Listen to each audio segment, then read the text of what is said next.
Salutations, respected viewers. Grüß Gott.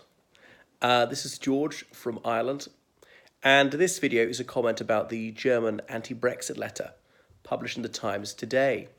So this letter was signed by several high-profile Germans, particularly politicians, and they were pleading with the United Kingdom to stay in the European Union after all.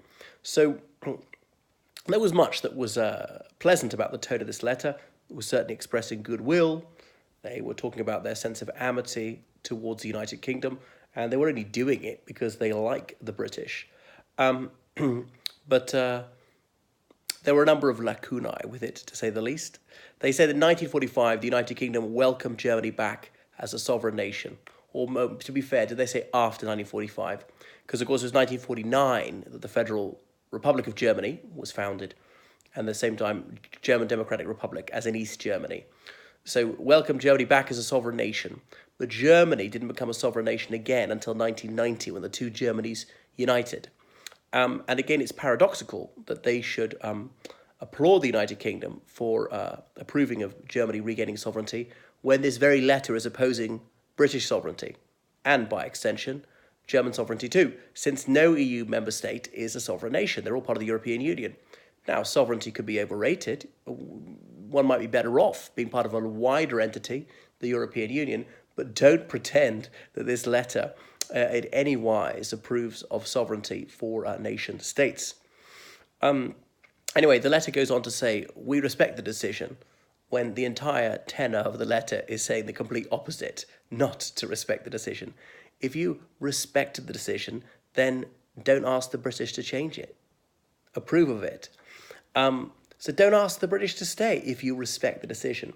In Germany, referenda are not allowed. We can't have fair referenda now because they had unfair referenda under the Nazis.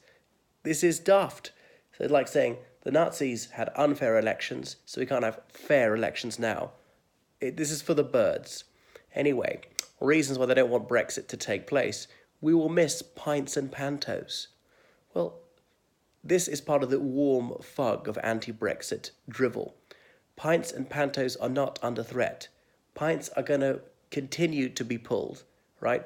Pints did not start with the European Union or the European Economic Community, and they won't finish with it either. So pantomime has been around for millennia, started in ancient Greece. It's not going away, so there's no danger. Why do you think these things are jeopardized by Brexit?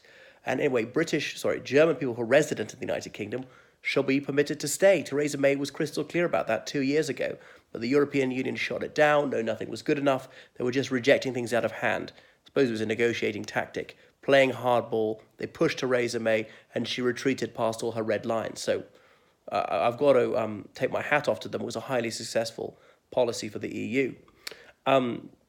So if the Germans really liked the British, then they would have persuaded the EU to make some significant concessions before 2016. We know it was on a knife edge, right? Brexit won by only 4%. If there'd been one serious concession, that would have been enough to swing it. Even after the referendum, if the EU had suddenly said, okay, sorry, we got it all wrong. Here are some major concessions. You can repatriate powers on this and that. You can limit immigration to whatever it is, something like that. Again, that might have been enough to get people to reconsider. And look at the ungenerous offer now. Obviously, not all Germany's fault. And as I say, there is some goodwill on the German side. They recognise that by hurting the UK, they'll hurt themselves and all that. And just like there's some bad will on the British side, I often am unsparing in my castigation of the extremist Remainers, but also some of the Brexiteers, who I think are overly optimistic and, again, they're too confrontational, like Jacob Rees-Mogg. So if the Germans really respect this decision and they really value national sovereignty, they should follow the UK out the door. You know, Germany is the biggest net contributor to the EU per capita, as well as in absolute terms. They're going to be even a bigger contributor when the UK leaves, especially if there's a no deal Brexit, which will blow a massive black hole in the EU's budget, well over 40 billion euros per annum, and on and on. So, you know, Germany doesn't need to be picking up the tab for everybody else, other profligate countries. So there's a lot I admire about Germany. I greatly appreciate German civilization and It's a magnificent country. I like its cuisine, for example, music, classical music, down to hum-ta-ta music or papa bands, I think we call them, yodeling, although argue that's more Swiss, and architecture and all sorts of things. Literature, not that I'm good enough at German to appreciate it. I've been there about a dozen times. What goes on in beer halls, a very different notion of drinking culture, and things like that. But none of that started with the EU. None of that would go away if Germany left the EU.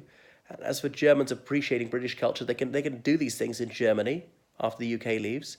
They can still go to the UK as tourists without visas, as students, on business trips. So none of this is in any way imperiled by Brexit.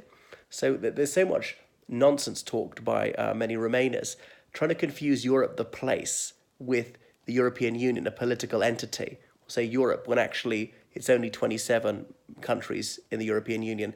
Europe, depending on when you define the boundaries, is 45, if you're going to go as far as, say, Azerbaijan to Greenland. Or just suggesting people should remain as if they've ever eaten pizza, okay? We can like the food or whatever it is, the music or the plastic arts of various other countries without wishing to form a political union. You might like your Chinese takeaway. That doesn't mean you need to unite with the People's Republic of China, all right? So you might like guinea pigs, but no, you don't have to want to form a political connection with Peru, things like that. So it irks me when people are so facile and trot out these nonsensical arguments. But anyway, it was at least an agreeable tone that they came up with, and I reciprocate their goodwill. No anti-German bigotry, and unfortunately sometimes anti-German bile has disfigured Eurosceptic rhetoric in the British Isles. So I'm a passionate Brexiteer, absolutely not Teutonophobic one bit. And, you know, if the European Union only consisted of some of the Northwest European countries, it's not really a points of the compass thing, but roughly speaking, a North Sea Union, that might make more sense. So that I might want to stay in. Not to say I dislike the Bulgarians or the Portuguese or something, but just, well, they're a little bit further away. Distance doesn't really matter, but culturally further away, not as prosperous. And that's, I suppose, what's dragged the European Union down, over expansion. So I wish to extend my most cordial possible greetings to my German friends. And when I say Germans, I don't mean just people who are ethnically German. You know, Germans who are of Nigerian origin, German citizens who are of the Chinese ethnicity, Iraqi Germans, whoever they are, obviously completely accept them as German. I have very distant German ancestry myself. Well, that's all. Auf Wiedersehen.